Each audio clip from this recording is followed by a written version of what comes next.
Ram Ram Ram. Sarvebhyah Hritpurvaka Namaskaraha. Welcome to class 82 of Learn to Chant Bhagavad Gita webinar. So as you all know, we are in the 17th chapter, Shraddha Traya Vibhaga Yogaha. We have completed 22 verses and we only have 6 more verses left, after which we will be done with this chapter. And next week will be Punaravartanam, that is revision of the chapter. Today also, in all likelihood, we are going to have time for individual chanting. So those who are willing to chant, please raise your hands. We may not have too much time, but we will have some time left after we finish learning all the verses. So once again, welcome to all of you. We will commence as usual with our Dhyana Shlokaha.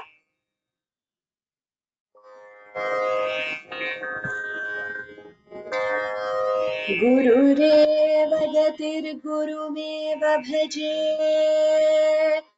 गुरुणैव सहास्मि नमो गुरवे न गुरोः परमं शिशुरस्मि गुरोः मतिरस्ति गुरौ मम पाहि गुरो नारायणं नमस्कृत्य नरं चैव नरोत्तमं देवीं सरस्वतीं व्यासं ततो जयमुदीरयेत् वसुदेवसुतं देवं कंसचाणूरमर्दनं देवकी परमानन्दं कृष्णौ वन्दे जगद्गुरुम् पार्थाय प्रतिबोधितां भगवता नारायणेन स्वयं व्यासेन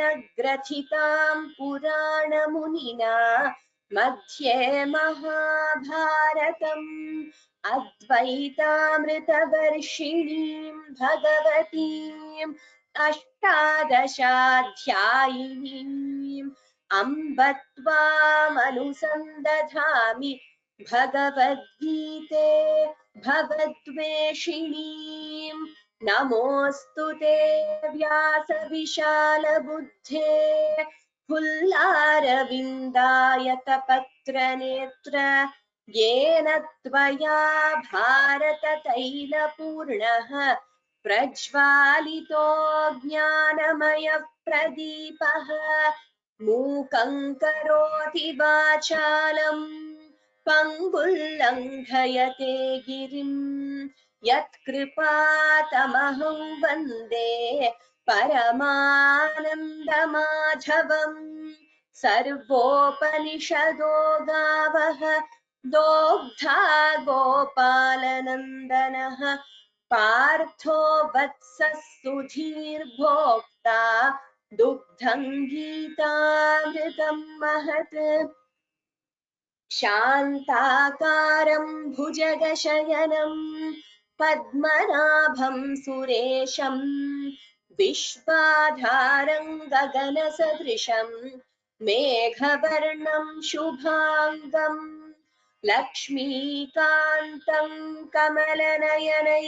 योगिभिर्ध्यानगम्यम् वन्दे विष्णुं भवभयहरं सर्वलोकैकनाथम् यं ब्रह्मा वरुणेन्द्ररुद्रमरुतः स्तुन्वन्ति दिव्यैस्तवैः वेदैः साङ्गपदक्रमोपनिषदैः गायन्ति यं सामगाः ध्यानावस्थिततद्गतेन मनसा पश्यन्ति यै योगिनः यस्यान्तं न विदुः सुरासुरगणाः देवाय तस्मै नमः धृतराष्ट्र उवाच धर्मक्षेत्रे कुरुक्षेत्रे समवेतायुयुत्सवः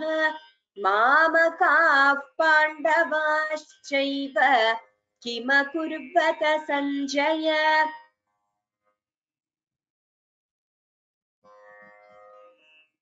So we will begin with a recap of the 10 verses which we learned in the previous class.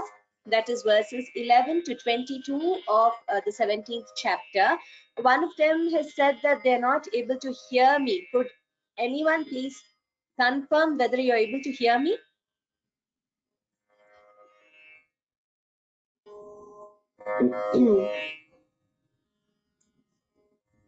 Okay. Everyone is able to hear apart from one of you. Please check the settings at your end, Mahodaya, because everyone else is able to hear me. So maybe there's some issue at your end. Please check your settings on your computer. Good. Thank you very much, all of you. Dhanyavadaha. We will begin with the 17th chapter. Quick recap of the verses we learned in the previous class, followed by the new verses for today. ॐ श्री परमात्मने नमः। अथ सप्तदशोऽध्यायः श्रद्धात्रयविभागयोगः।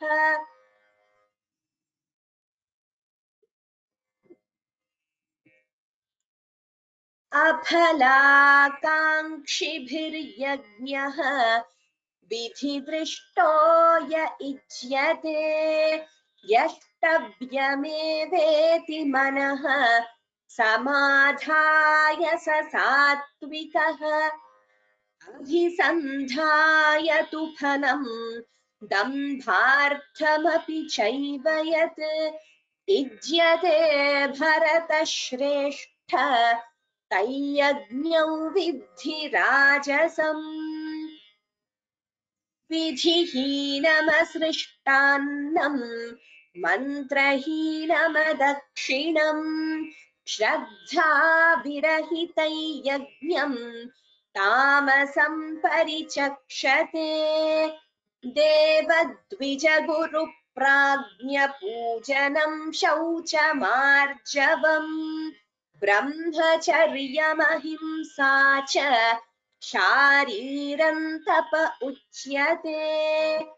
अनुद्वेगकरं वाक्यं सत्यं प्रियहितं च यत् स्वाध्यायाभ्यसनं चैव वाङ्मयं तप उच्यते। मनः प्रसादः सौम्यत्वं मौनमात्मविनिग्रहः भावसंशुद्धिरित्येतत् तपो मानसमुच्यते।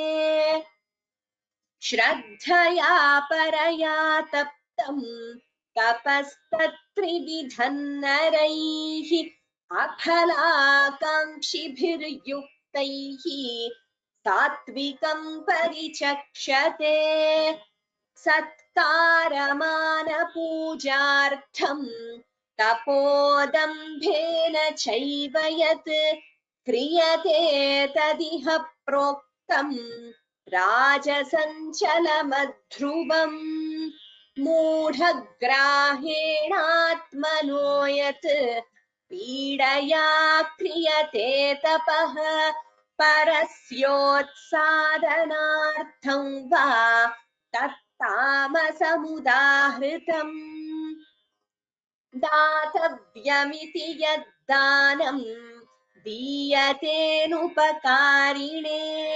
देशे काले च पात्रे च तद्दानं सात्विकं स्मृतम्।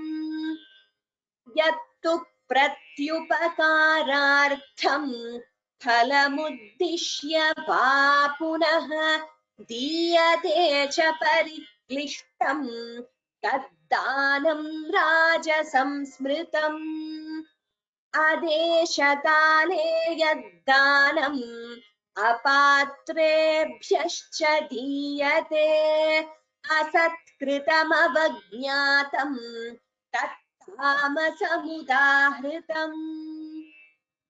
So we have learned till that verse. Let us begin learning the next verses.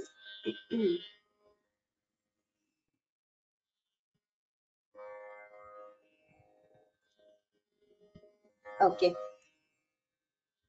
Ishu, please unmute. Ishu, कृपया unmute करोतु and share your webcam. ॐ तत्सदिति निर्देशः ॐ तत्सदिति निर्देशः ॐ तत्सदिति निर्देशः ब्रह्मणस्त्रिविधः स्मृतः ब्रह्मणस्त्रिविधः स्मृतः ब्रह्मणस्त्रिविधः स्मृतः ब्राह्मणास्तेन वेदाश्च ब्राह्मणास्तेन वेदाश्च ब्राह्मणास्तेन वेदाश्च यज्ञाश्च विहिताः पुरा यज्ञाश्च विहिताः पुरा यज्ञाश्च विहिताः पुरा उत्तमम् issue. Please note all of you here. Om Tat Saditi. So you can either chant it as Om Tat Saditi or Om Tat Saditi. That is also correct. Nirdeshaha Brahmanas Trividha Smritaha. Dha is Mahaprana and Trividha Smritaha. Visarga followed by Sa. It becomes Visarga Sakara Sandhi. So Brahmanas Trividha Smritaha. ब्राह्मणास्तेन वेदाश्च यज्ञाश्च विहिताः पुरा. Visarga followed by pa, so upadhmaniya vihitāः पुरा. We will repeat. ॐ तत्सदिति निर्देशः ब्रह्मणस्त्रिविधः स्मृतः ॐ तत्सदिति निर्देशः ब्रह्मणस्त्रिविधः स्मृतः ॐ तत्सदिति निर्देशः ब्रह्मणस्त्रिविधः स्मृतः ब्राह्मणास्तेन वेदाश्च यज्ञाश्च विहिताः पुरा ब्राह्मणास्तेन वेदाश्च यज्ञाश्च विहिताः पुरा ब्राह्मणास्तेन वेदाश्च यज्ञाश्च विहिताः पुरा उत्तमम् ॐ तत्सदिति निर्देशः ब्रह्मणस्त्रिविधः स्मृतः ब्राह्मणास्तेन वेदाश्च यज्ञाश्च विहिताः पुरा ॐ तत्सदिति निर्देशः ब्रह्मणस्त्रिविधः स्मृतः ब्राह्मणास्तेन वेदाश्च यज्ञाश्च विहिताः पुरा उत्तमम् इषु धन्यवादाः Next verse Neha, please unmute.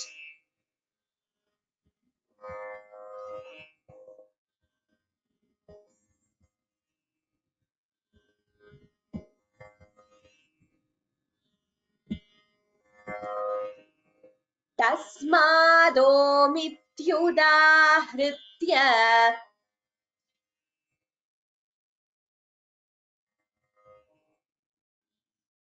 oh sorry, I think it was muted at my end. Yes. तस्मादोमित्युदाहृत्य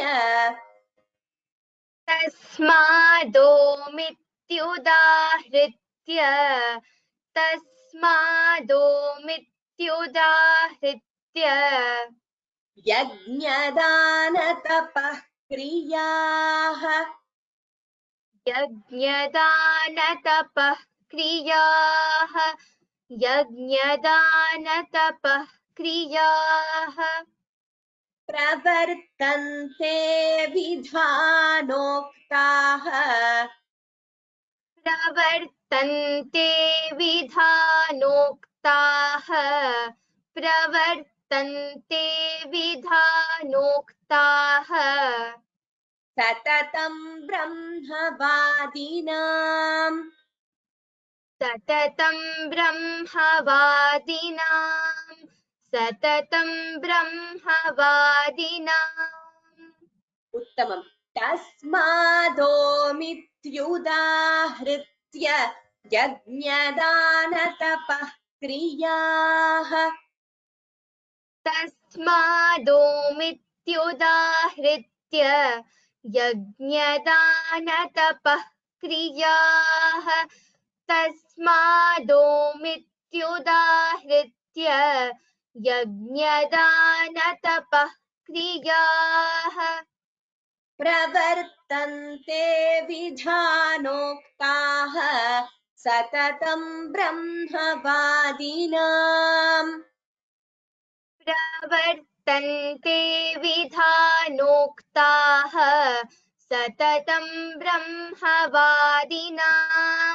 प्रवर्तन्ते विधानोक्ताः सततं ब्रह्मवादिनाम्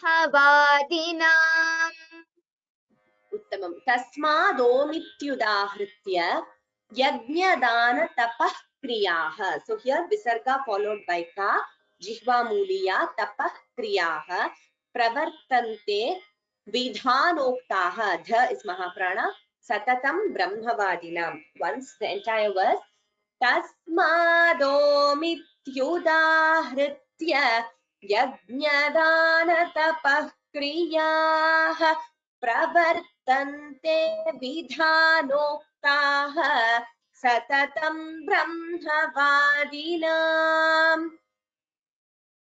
तस्मादोमित्युदाहृत्य यज्ञदानतपः क्रियाः प्रवर्तन्ते विधानोक्ताः सततं ब्रह्मवादिनाम्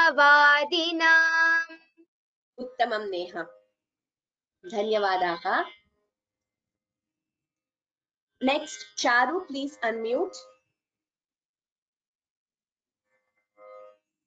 charu please unmute and share your webcam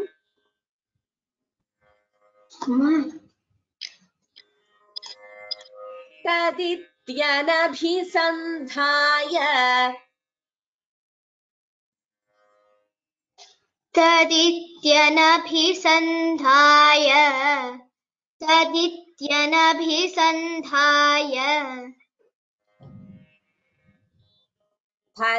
फलयज्ञतपः क्रियाः फलयज्ञतपः क्रियाः फलयज्ञतपः क्रियाः दानक्रियाश्च विविधाः दानक्रियाश्च विविधाः दानक्रियाश्च विविधाः क्रियन्ते मोक्षकाङ्क्षिभिः क्रियन्ते मोक्षकाङ्क्षिभिः क्रियन्ते मोक्षकाङ्क्षिभिः उत्तमम् so here all of you tadityanabhisandhaya bha and dha are mahapranaha and here phalam pha is mahaprana phalam yajna tapah kriyaha you can also chant it as phalai yajna so either phalam yajna or phalai yajna tapah kriyaha here again visarga followed by ka is jihva muliya dana kriyascha there is a dvitvam here so please note the double sound dana kriyascha slight k before the kriya so dana kriyascha vividhaha dha mahaprana kriyante mokshakankshibhihi bha mahaprana so multiple mahapranas in this verse please chant each and every mahaprana clearly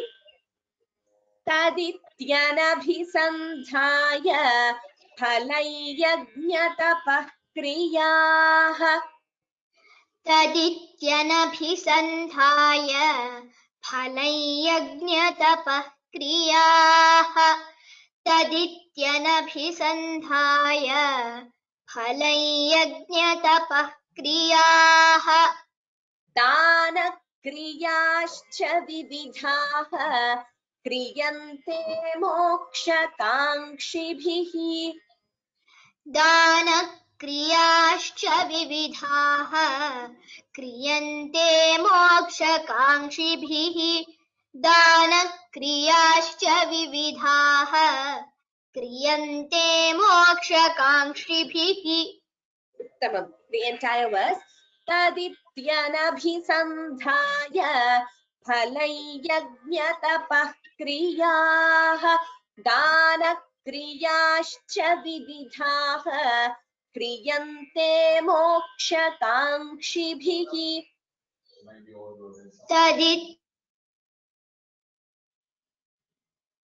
Yes, Charu? Correct.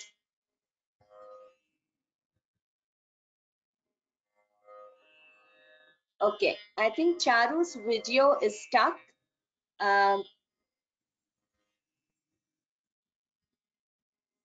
Can you stop your video and just share the audio, Charu?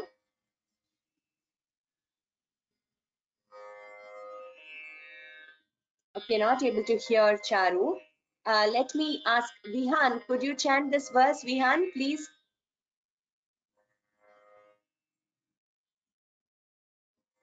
Vihan, please unmute and share your webcam. Yes.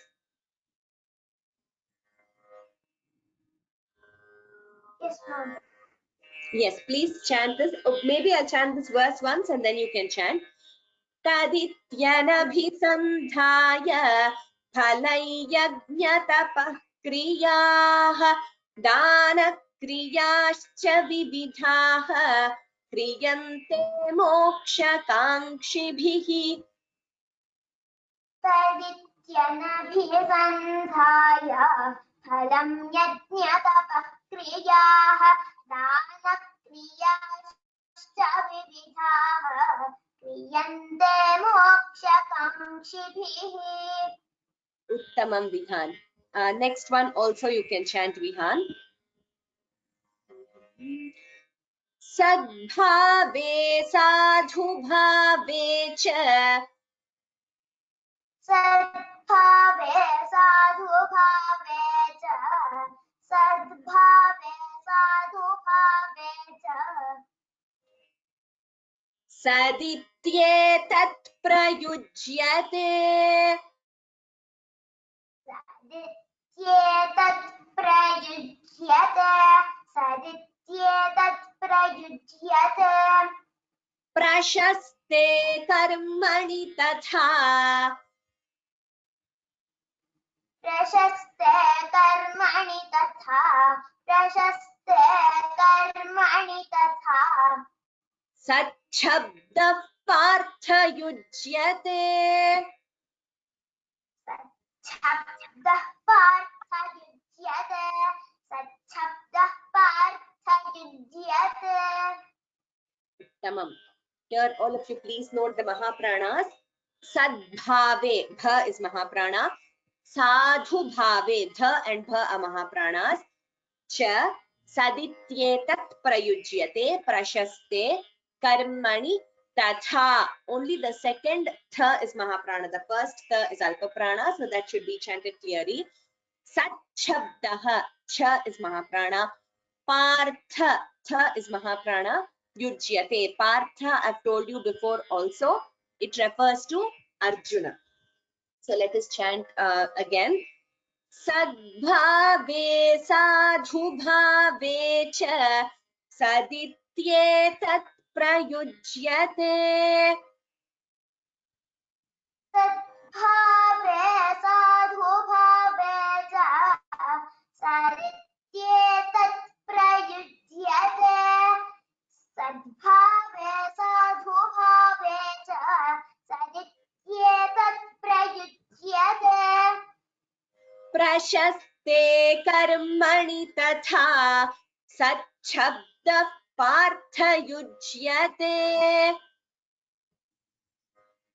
प्रशस्ते कर्मणि तथा सच्छब्दः पार्थयुज्यते प्रशस्ते कर्मणि तथा सच्छब्दः पार्थयुज्यते Uttamam. So here another thing all of you.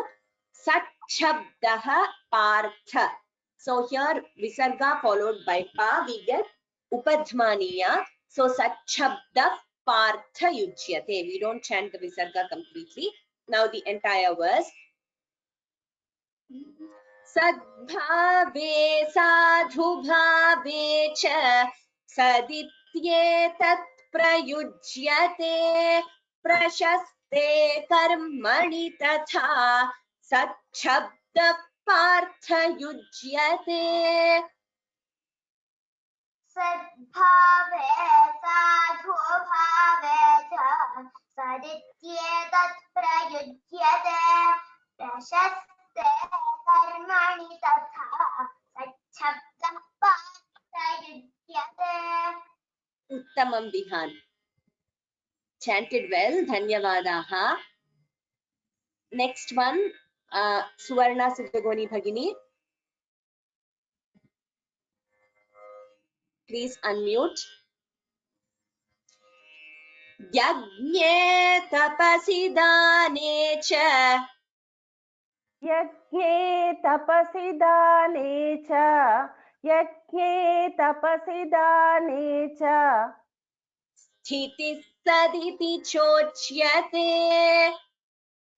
स्थितिः सदिति चोच्यते स्थितिः सदिति चोच्यते कर्म चैव तदर्थीयम् कर्म चैव तदर्थीयम् कर्म चैव तदर्थीयम् तदित्येवाभिधीयते सदित्येवाभिधीयते सदित्येवाभिधीयते Bhagini. Please note all of you. Yajne tapasi dane cha. Cha is a short vowel, so please don't prolong it. Sthitihi saditi chochyate. So sthi is mahaprana, the first sthi. Next ti is alpa prana itself. Visarga followed by sa, sthitis saditi. It becomes visarga sakara santi. So sthitis saditi chochyate.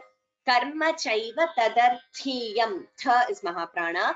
Sadityevabhidhiyate. Two mahapranas next to each other. Bhi and dhi. Both have to be chanted clearly.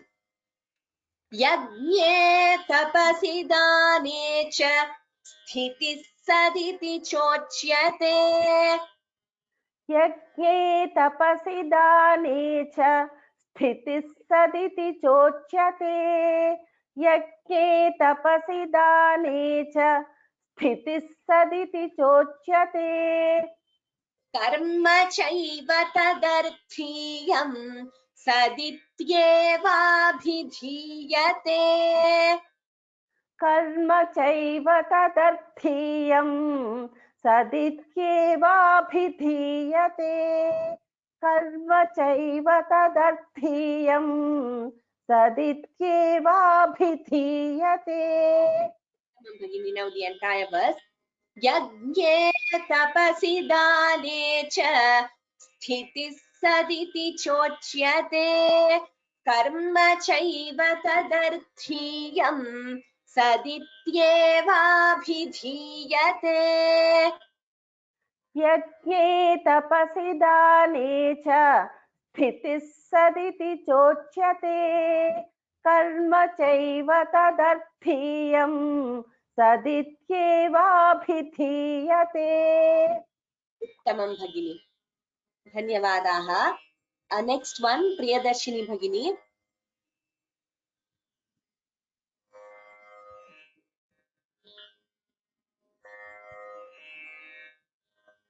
Please unmute Priyadarshini Bhagini. Yes.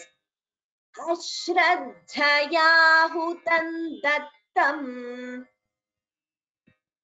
अश्वत्थया हुतं दत्तम् अश्वत्थया हुतं दत्तम् तपस्तप्तं कृतं च यत्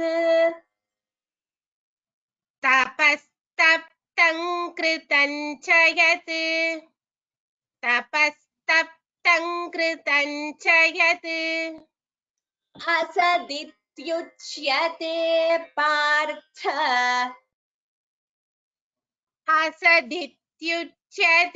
पार्थ असदित्युच्यते पार्थ न च तत्प्रेत्य नो इह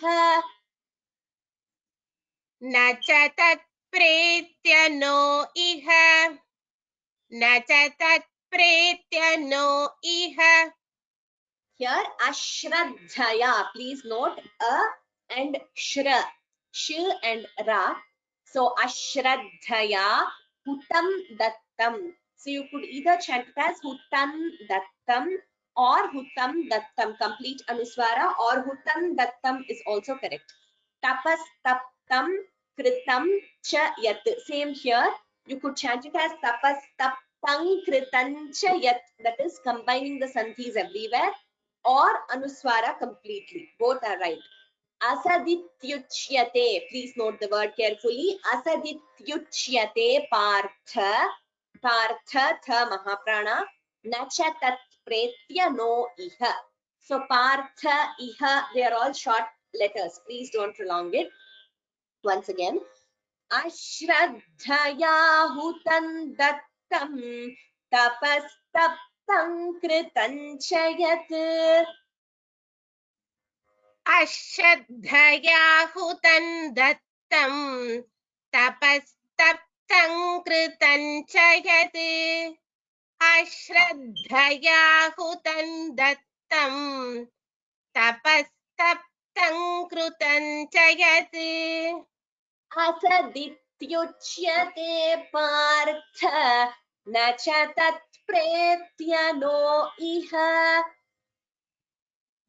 असदित्युच्यते पार्थ न च तत्प्रेत्य नो इह असदित्युच्यते पार्थ न च तत्प्रेत्य नो इह उत्तमं भगिनी.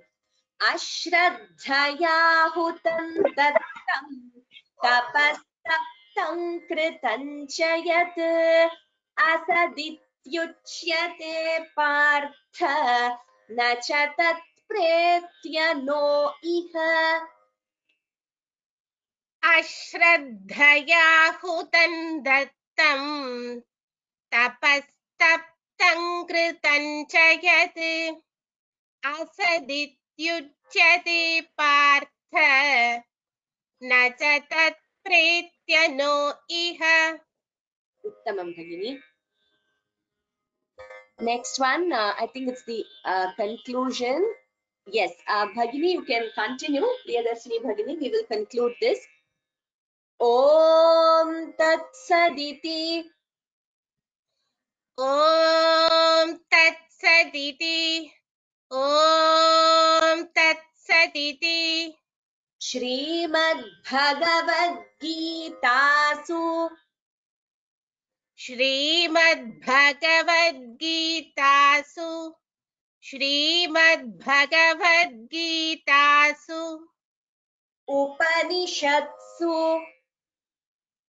उपनिषत्सु उपनिषत्सु ब्रह्मविद्यायां ब्रह्मविद्यायां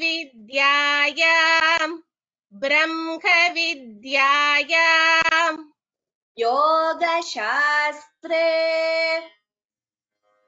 योगशास्त्रे योगशास्त्रे श्रीकृष्णार्जुनसंवादे श्रीकृष्णार्जुनसंवादे श्रीकृष्णार्जुनसंवादे श्रद्धात्रयविभागयोगो नाम श्रद्धात्रयविभागयोगो नाम श्रद्धात्रयविभागयोगो नाम सप्तदशोऽध्यायः सप्तदशोऽध्यायः सप्तदशोऽध्यायः Tamam. I will chant the entire conclusion. Om Tat Saditi Shrimad Bhagavad Gitasu Upanishatsu Brahma Vidyayam Yoga Shastre Shri Krishna Arjuna Samvade Shraddha Traya Vibhaga Yogo Nama सप्तदशोऽध्यायः ॐ तत्सदिति श्रीमद्भगवद्गीतासु उपनिषत्सु ब्रह्मविद्यायां योगशास्त्रे श्रीकृष्णार्जुनसंवादे श्रद्धात्रयविभागयोगो नाम सप्तदशोऽध्यायः उत्तमं भगिनी, well chanted, धन्यवादाः. Next, a quick recap of whatever we learned today. Then we will, whatever remaining time is there, we will move to individual chanting. ॐ तत्सदिति निर्देशः ब्रह्मणस्त्रिविधः स्मृतः ब्राह्मणास्तेन वेदाश्च यज्ञाश्च विहिताः पुरा तस्मादोमित्युदाहृत्य यज्ञदानतपः क्रियाः प्रवर्तन्ते विधानोक्ताः सततं ब्रह्मवादिनां तदित्यनभिसन्धाय फलैयज्ञतपः क्रियाः दानक्रियाश्च विविधाः क्रियन्ते मोक्षकाङ्क्षिभिः सद्भावे साधुभावे च सदित्येतत् प्रयुज्यते प्रशस्ते कर्मणि तथा सच्छब्दः पार्थयुज्यते यज्ञे तपसि दाने च स्थितिः सदिति चोच्यते कर्म चैव तदर्थीयम् सदित्येवाभिधीयते अश्रद्धया हुतं दत्तं तपस्तप्तं कृतं च यत् असदित्युच्यते पार्थ न च तत्प्रेत्य नो इह ॐ तत्सदिति श्रीमद्भगवद्गीतासु उपनिषत्सु ब्रह्मविद्यायां योगशास्त्रे श्रीकृष्णार्जुनसंवादे श्रद्धात्रयविभागयोगो नाम सप्तदशोऽध्यायः. So we have completed the 17th chapter. We have only the last chapter left, which we are going to commence in the week after next. So next week is going to be revision and individual chanting. After that, we are going to learn the 18th chapter, which is Moksha Sannyasa Yoga, around 78 verses, if I'm not wrong. I think it's 78 exactly. So we will need more classes for that. Now let us start with individual chanting. Charu has requested that she wants to chant because her connection got disconnected. So Charu, you could unmute and you can chant the introduction and the first verse. Then I will call out the names of the attendees and how many ever we can cover today. Next class, many of you will get a chance to chant. Yes, Charu. Bhagini, I did not attend the first class, so the first verse I did not know. So you're not comfortable chanting the first verse? Okay, why don't you chant what we learned today? chant the 23rd verse. Yeah. ॐ तत्सदिति निर्देशः ब्रह्मणस्त्रिविधः स्मृतः ब्राह्मणस्तेन ब्राह्मणास्तेन वेदाश्च यज्ञाश्च विहिताः पुरा. Dhanyavadaha. Charu, all of you please note the difference here. The first pada, it is the second pada. It is Brahmanas Trividha Smritaha. Brahmanaha Trividha Smritaha. Second line, it is Brahmanastena. So here it is Brahmanaha, here it is Brahmanaha. So please note that difference while chanting. We will begin again with the first verse. Not a problem. Those who have, even if you have not attended, please raise your hand. Whoever has raised your hand, I will be able to. Okay. KVSS Iyer Mahodaya, please unmute. As soon as I call out your name, please unmute. Yes, Madam, Mahodaya. namaste. Namaste. Can I memorize? Can I memorize? You could memorize also, Mahodaya. Yes, you can memorize also. Yeah. Which Yes. verse? Please chant the first verse. I mean the introduction and the first verse. Sri Paramatmane Namaha. Atha Saptadashodhyayah. Shraddha Trayvipag Yogaha. Yes. Arjuna. Arjuna Vaja. Ye Shastra Vidhim Usrajya Yajante Shraddhayanyudah. Tesham Nishtatuka Krishna Sattamaho Rajastama. Uttamam Mahodaya. Just few things. Nishtha is Dirgha. Nishtha Krishna. Satvamaho Rajastamaha. Dhanyavadaha Mahodaya. Yeah. Kaveri Bhagini, next verse. Kaveri Bhagini. I'm Ram. I am her son Udbhav. Can I chant? Yes, Udbhav, please chant. श्रीभगवानुवाच त्रिविधा भवति श्रद्धा देहिनां सा स्वभावजा सात्विकी राजसी चैव तामसी चेति तां शृणु. Uttamam Udbhav, you have chanted really well. Please start practicing for the assessment.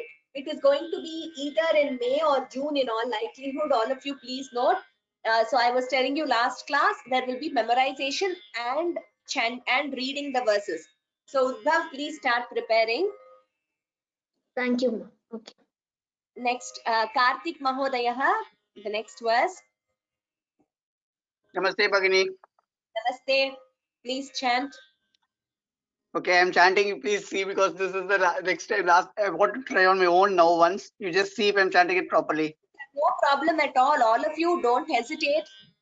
Anyone can chant. If there are mistakes, I will correct. There is no problem at all. The third verse, Sattvanurupa. Third. Yeah. Sattvanurupa sarvasya Shraddha bhavati bharata Shraddha mayoyam purushah Yo yachchatra evatsa. Okay. So few things, Karthik Mahodaya. You have a very good Yeah. attempt. Okay. Sattvanurupa, it is a dirgha. And Okay. your Mahapranas should be clearer. Shraddha Okay. bhavati bharata. Your Mahapranas everywhere should be clearer. Then Okay. Shraddha, again your Mahaprana here should be clearer. Shraddha mayoyam purushah. Yo yat shraddha sa eva saha. The last pada, please note. Okay. Dhanyavadaha Mahodaya. Very good attempt. Next, Vasudeva Kamath Mahodaya. नमस्ते महोदय. Namaste. यजन्ते सात्विका देवान् यक्षरक्षांसि राजसाः प्रेतान् भूतगणाश्चान्ये यजन्ते तामसा जनाः. Uttamam Mahodaya. Here, just one observation. The third pada, Pretan Bhuta Ganamshchanye. Ganamshchanye. That should be clearer. Dhanyavadaha Mahodaya. Next, Radha Ram Mohan Bhagini. Next verse. Namaste, madam. Namaste, madam. Namaste. अशास्त्रविहितं घोरं तप्यन्ते ये तपोजनाः दम्भाहङ्क्रासयं युक्ताः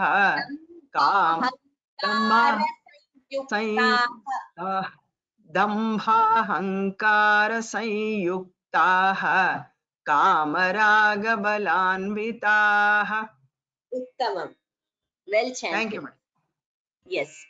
It's, it's very happy when we hear you all chanting for all of us in Vyoma, not just for me, because when we know that you are learning and benefiting from the classes, that's the greatest satisfaction we get. So please put in effort, and I encourage all of you to take the assessment. Others who have not registered till now also can register and take the assessment. So there is no time limit to register. But the assessment email I will send out by the end of this month or early next month. That is maybe first week of March or so. But please start preparing. But it is only open to those who have registered for our course on Sanskrit from home. It is not a general Bhagavad Gita competition. So you have to register on Sanskrit from home. Only those will be able to take part. Anytime you could register. Like I said, even if you register in the last class, anyone you know registers in the last chapter, they can also take part. No bar in that way. Niranjan Mahodaya. Next verse. Please unmute Niranjan Mahodaya. It says self-muted. Please unmute. Okay. Surya Narayanan M. Mahodaya. Namaste. Namaste. कर्षयन्तः शरीरस्थं भूतग्राममचेतसः मां चैवान्तः शरीरस्थं तान् विद्यासुरनिश्चयान्. Tamam Mahodaya. The last pada you chanted correctly. It should be chanted together. Tan Vidhyasura Nishchayan. Karshayantas Sharirastham. You chanted it correctly. Just if the here after Karshayantaha, if the Sandhi is clearer, that would be more perfect. Karshayantas Sharirastham. And here also Mam Chaivantas Sharirastham. Uttamam. Well chanted. Next, Prasanna Manikantan. Prasanna Manikantan, please. Namaste Bhagini. Namaste Bhagini, yes. आहारस्त्वपि सर्वस्य त्रिविधो भवति प्रियः यज्ञस्तपस्तथा दानं तेषां भेदमिमं शृणु. Uttamam Bhagini, very well chanted. Next, Brinda Shekhar Bhagini, please unmute. Radhe Radhe Ram Ram Bhagini. Radhe Radhe Ram. Ayussatva balarogya sukhi priti vivardhanaha rasya strigna stitara hridyaha akara satvika priyaha. Yes, Bhagini, a few changes.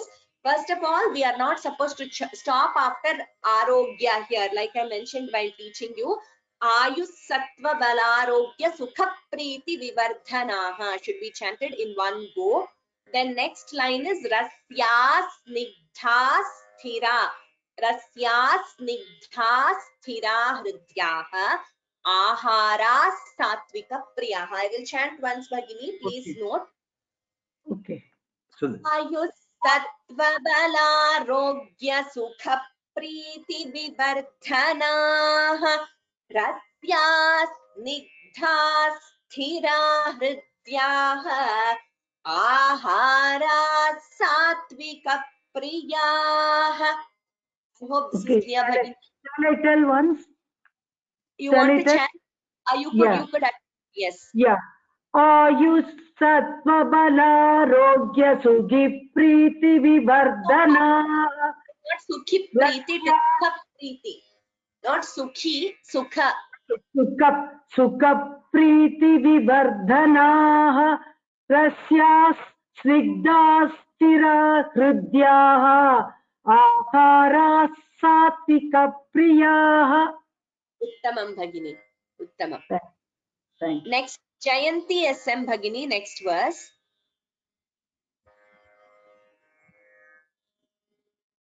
Jayanti SM Bhagini, suddenly or disappeared. Namaste, madam. Namaste, madam. I didn't practice this verse. I will give a try. Okay. Katvam lalavanat. Sorry, I couldn't say. I will chant. Katvam lalavanat yushna tikshna ruksha vidahinah. Katvam lalavanut-yushna tikšnakshi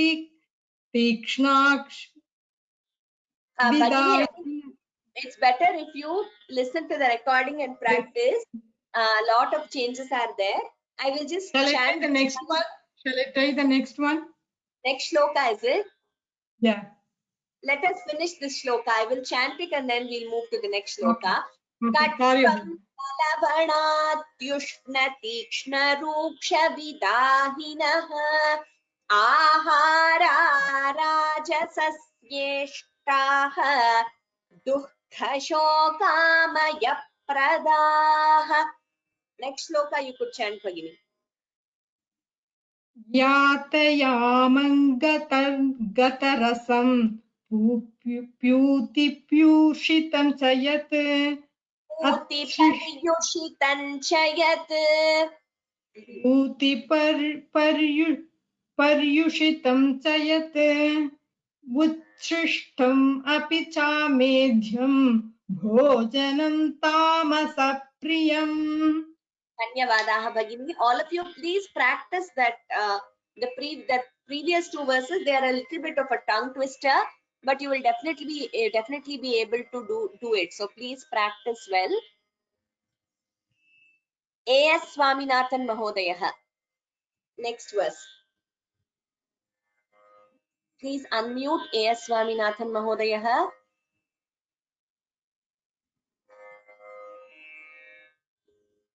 Okay. Okay. Yes. Mahodaya. Yes. A.S. Swaminathan Mahodaya. Aphala. Can't hear you, Mahodaya. Looks like there's some problem. Anuradha Bhagini, please try this. Yes, ma'am. Ram Ram, ma'am. अफलाकाङ्क्षिभिर्यज्ञः विधिदृष्टो य युज्यते यष्टव्यमेवेति मनः समाधाय स सात्विकः. Uttamam Bhagini, one observation which I also corrected while teaching the verse.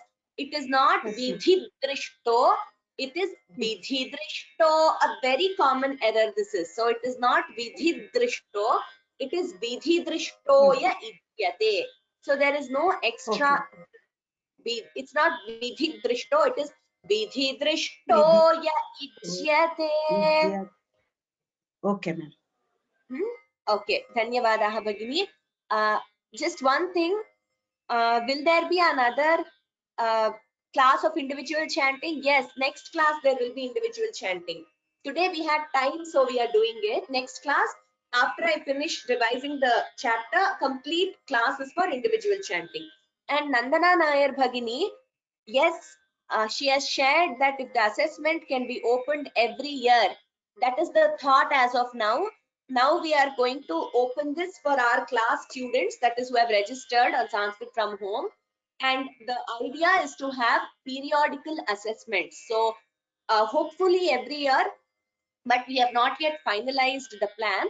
This year we'll definitely have. Next year also we are thinking of having it periodically, so that even for memorization, maybe you could do few chapters at a time. And those who have not learned reading also, maybe you can take time, learn to read all the 18 chapters and take part. So this will be a periodical thing. We will come back with the details, but yes, we are also planning having assessments. But I urge all of you to not wait for the next assessment. Please take this assessment. Even if you take this one, you can always take the next one if you want to improve, learn more chapters and then take part. So please do attempt this assessment also. Okay. Next, Bhuvaneshwari Bhagini. Ram Ram भगिनी राम राम राम राम राम. अभिसन्धाय दुफलं दम्भार्थम् अपि चैव यत् इज्यते भरदस्ते संयज्ञं विद्धि राजसम्. Yes, Bhagini, just few observations. Dambharthamapi. We don't chant it as dambharthamapi. It was a slight m was heard here. For here, dambharthamapi. An extra m was heard very slightly. So I wanted to point out. Ijyate bharata shrestha. It is shrestha, not sre. Shre. So that shra should be clear. Dhanyavadaha Bhagini. Next, Lakshman Mahodayah, Lakshman Desetti Mahodayah. Next verse. Namaskaram Amma. Namaskaram. Vidhihinamasushthannam mantrahinamadakshinam Shraddha virahitayajñam tamasam paricakshate. Uttamam Mahodaya. Avidhihinam asrishtannam. Here, ta is Alpa Prana, not Mahaprana. Just I thought I heard slightly. Very well chanted, Mahodaya. Dhanyavadaha. Okay, Ma. Next, Lakshmi Ramabhadran Bhagini. Next one.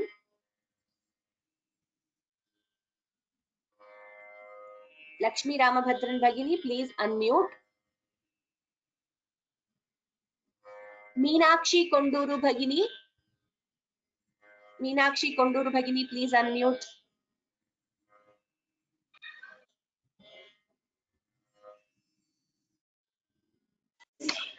Ram Ram Ram. Ram Ram Ram. Devadvija Guru Prajna Pujanam Shauchamarjavam Brahmacharya Mahimsa Cha Shariram Tapa Uchyate.